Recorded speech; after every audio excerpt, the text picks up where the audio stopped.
तो लिया में ऐसा कोई सुख नहीं होगा जो 5 के दिन मिली। बीमारी हो तो उसके लिए, रोग हो तो उसके लिए, लकवा लंदिया हो अगर शरीर कंपायमान हो रहा है, शरीर में पहले से सो गया तो सरसों का तेल 1 बोतल लेकर घर में जो शिवलिंग है, घर में जो शंकर का शिवलिंग है, उस शिवलिंग पर सरसों का तेल समर्पित कर, बेलपत्री चढ़ा कर। अगर पेरलेंसेस की बीमारी भी है तो शंकर पर सरसों का तेल थाली में रख में चढ़ा दो, मंदिर में या घर में चढ़ा, उसको बोतल में भर लो और बोतल में भर कर जिसको पेरलेंसेस की बीमारी उसकी मालिश 4-5 दिन अच्छी चलते दरबार 5 दिन बाद फोन कर जरूर बताना कि चला कि नहीं चल, उसको आराम लगाता नहीं। जिनको ज्यादा रोग हो, बीमारी हो, तकलीफ हो, कोई जंती रही थी लेकर रहा है, ऑक्सीजन लग रही है, उसके लिए भी ये लोटा पानी उसमें दूध मिलाकर 5 बेलपत्र कर उसके नाम का पानी आप समर्पित कर सकते हैं। अगर मंदिर बंद भी ले तो पीपल के पेड़ के नीचे आप चढ़ा सकते हैं, उससे 3 या 4 दिन में आराम लगना प्रारंभ हो जाएगा। आया है निवेदन करूंगा, जिसकी किडनी गड़बड़ हो गई हो, इसका लीवर गड़बड़ हो गया हो, जिसको डायलिसिस चल रहा हो और छूट नहीं रहा हो, नदी के घाट पर, नदी, तालाब, सरोवर, कुआं, भावरी जो हो उसके तट पर पीपल के पत्ते पर शहद डालना और उसमें एक काली मिर्ची शंकर जी का नाम डालकर खोल कर उसमें चढ़ा दे। उसी पत्ते की काली मिर्ची थोड़ा सा शहद घाट पर डाल दे और उस पत्ते को घर पर लेकर आए। जिसको डॉक्टर ने कह दिया डायलिसिस हो रहा, किडनी लीवर गड़बड़ हो रहे हैं, जिस व्यक्ति को रोग है, बीमारी है, उसको पत्ते समेत चका के और फिर जाकर आप 8 दिन 10 दिन बाद जांच करवाओ, आपको उसका फल प्राप्त हो।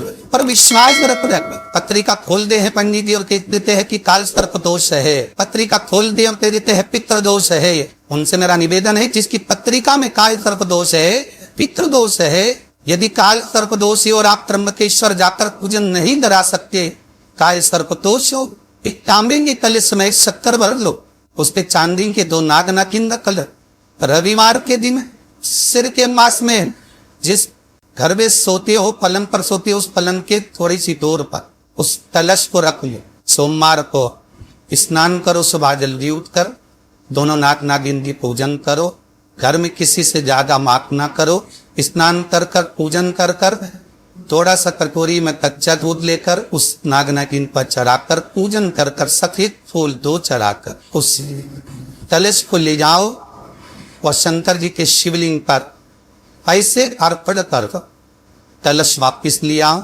नाग नागिन शक्कर सब चढ़ाओ, वापिस घर पर आओ, घर पर आकर फिर एक बार स्नान कर। कितना भी भारी काल सर्प दोष क्यों ना हो, तो ऐसा भी हो, उसमें आराम कर।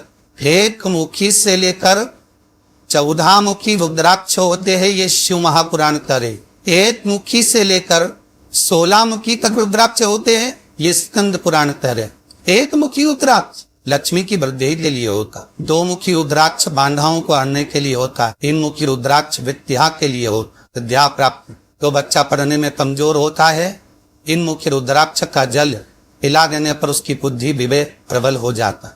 4 मुखी रुद्राक्ष कोई भी संपदा को वापिस ले आता है, 5 मुखी रुद्राक्ष भी संपदा को लाने वाला। कोई वस्तु घूम गई, चली गई, नहीं पर नहीं मिल रही, बहुत प्रयास कर लिया, चावल की कटोरी में 4 मुखी रुद्राक्ष या 5 मुखी रुद्राक्ष को रख दीजिए, 3 दिन तक रखिए, वो वस्तु अगर घर में है तो हाथ में आ जाएगी, तुरंत मिल जाए।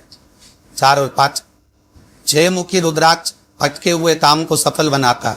7 मुखी रुद्राक्ष अगर कोई भिखारी ठेला चलाने वाला 7 मुखी रुद्राक्ष को अपने गले में मंत्र का स्मरण कर कर, 7 मुखी रुद्राक्ष का मंत्र है ओम हूं नमः। 7 मुखी रुद्राक्ष का मंत्र का स्मरण कर कर गले में लाल धागे पहन लेता है, भिखारी भी अपने तत्व से छूट कर सुंदर धनवान बन जाता है। 7 मुखी रुद्राक्ष का फल। 8 मुखी रुद्राक्ष रोग मुक्ति के लिए होता है। 9 मुखी रुद्राक्ष शास्त्र कहता है ये वंश की वृद्धि कराता।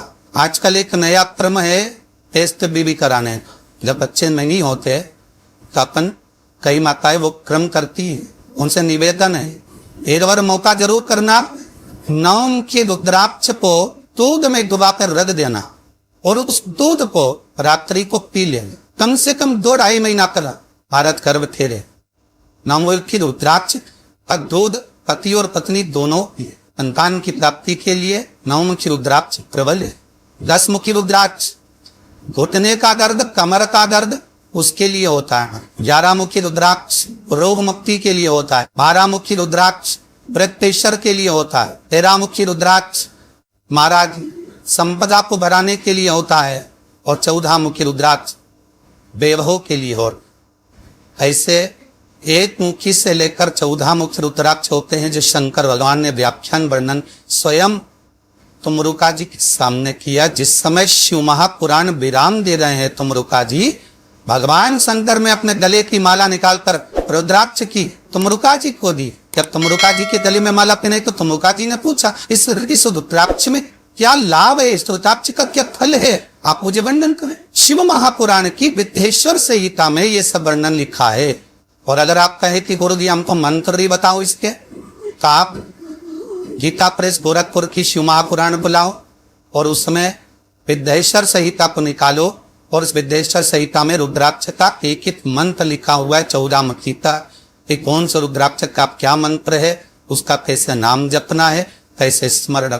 बहुत ध्यान दीजिएगा महाराज, एक कथा बड़ी सुंदर है कि आप चाहते हैं कि कोई रोग हमको ना घेरे, आप चाहते हैं कि कोई रोग हमको ना घेरे और आपको लग रहा है कि कोई रोग ऐसा है जो घेर रहा है या कोई शरीर में ऐसा रोग उत्पन्न होने वाला है या कोई बीमारी ऐसी उत्पन्न होने वाली, तो उसके लिए सबसे सुंदर तरीका कि शंकर जी पर कलोनी जो गोबरी होती है, गोबरी जानते हो, कंदा कलोना पेंदा, कलोनी गोबरी मतलब गाय ने गोबर डरा और वह सूख गया, उसको थापा नहीं गया, हाथ से कंदा नहीं बनाया गया, गोबरी नहीं बनाई गई, केवल गाय ने गोबर करा, वो सूख गया। और वो सूखा हुआ जो गोबर है उसको जलाकर जो भस्म तैयार करी है, उसको जलाकर जो हमने राख तैयार करी है, भस्म बनाई है, उस भस्म को जो तैयार करा गया है वो भस्म शिव को जो हमने समर्पित करा, उस भस्म को सफेद वस्त्र में लिया और बाबा पर समर्पित करी। उसी भस्म को हम उठा कर ली। और यदि आप भस्म नहीं चढ़ा सकते तो कभी विश्वनाथ जाए तो वहां से भस्म लिया, कभी उज्जैनी जाए तो वहां से भस्म लिया। उस भस्म को हम यदि अपनी नाभि से वक्ष स्थल के मध्य में त्रिकुंड लगा लेते हैं, जीवन में अगर आप मात्र एक महीने में एक बार भी त्रिकुंड अपने वक्ष स्थल के नजदीक में नाभि से ऊपर अगर लगा लेते हैं महाराज, तो ऐसा कोई बड़ा रोग आपकी जिंदगी में प्रवेश कर ही नहीं सकता। इस शरीर के के अंदर भस्म में जो सुख है, भस्म का जो आनंद है, भस्म का जो रस तत्व है, उसको समझ ही आपको लगता है कि पितृदोष बहुत है, ये लोग हमारा 100 रुपये खर्च हो रहा है, घर में पैसा नहीं दिख रहा, टेंशन आयलिन आ रहा है, कुछ ना कुछ काम अटक रहा है, बच्चों का जॉब नहीं लग रहा, बेटियों की शादी, बच्चों का विवाह नहीं हो रहा, संतान प्राप्त नहीं हो रही, कहीं आपको लग रहा है कि पितृदोष है, किसी पंडित जी ने आपको बता दिया कि पितृदोष है, तो आप घबरा में भी अपने पाप ने को कोई कहीं जाने की जरूरत नहीं कि पितृदोष है तो मेरे को भी जाना पड़ेगा, मैं क्या करूं, तो बहुत भारी पितृदोष है, ऐसा कुछ नहीं करना। गंगा का तेल लीजिए और गंगा का तेल भर कर एक कलश में थोड़ा सा गंगा जल डालकर, लोटे में पानी भर, कलश भर में जल भरकर एक ढक्कन उसमें गंगा जल डाल दीजिए, 2 सफेद फूल इसमें पटक दीजिए और दरवाजे के पास में कहीं पर भी थोड़ा सा स्वस्तिक बनाकर उसको रख दीजिए। प्रतिदिन रखो और उसका पानी पूरे दरवाजे पर छींटो, फिर लगो, फिर दरवाजे पर छींटो। कैसा भी पितृदोष होगा, गंगा महारानी उस पितृदोष को समाप्त कर देती है। जो शिव के साथ निवास है, शंकर के साथ वो रहने भाई, कोई साधन नहीं करना,